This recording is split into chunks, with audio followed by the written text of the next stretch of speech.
En zone euro, la croissance économique est en berne. Le PIB se contracte au troisième trimestre, le déclin de l'activité industrielle se poursuit et l'ensemble des indicateurs de confiance des chefs d'entreprise pointent vers une situation plutôt déprimée, quels que soient les secteurs. La bonne nouvelle vient de la désinflation, qui est aujourd'hui mesurable et rapide.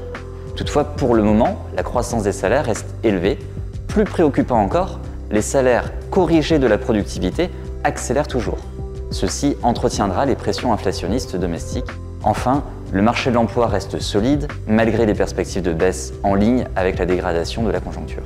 Aux États-Unis, la croissance économique ralentit après avoir accéléré au troisième trimestre. Toutefois, la conjoncture est globalement meilleure qu'en zone euro. En dehors de l'industrie, toujours en berne, les services continuent d'afficher une bonne résilience. La consommation des ménages ralentit mais reste largement positive. Le marché de l'emploi, particulièrement dynamique, observe une détente très attendue. Enfin, la désinflation est bien réelle. En l'absence de nouveaux chocs, elle pourrait enfin se normaliser. En dépit de certaines améliorations, comme la normalisation de nombreuses pénuries sur la chaîne de valeur mondiale, les perspectives économiques restent sombres. La Chine poursuit son ralentissement. Elle ne parvient pas à résoudre la crise immobilière et observe même des rythmes d'inflation négatifs. En zone euro et aux États-Unis, les soutiens à la croissance se raréfient. L'épargne abondante des ménages post-Covid tend à disparaître. Bien sûr, la baisse récente du prix du pétrole est favorable au pouvoir d'achat des ménages, mais sa volatilité ne l'est pas.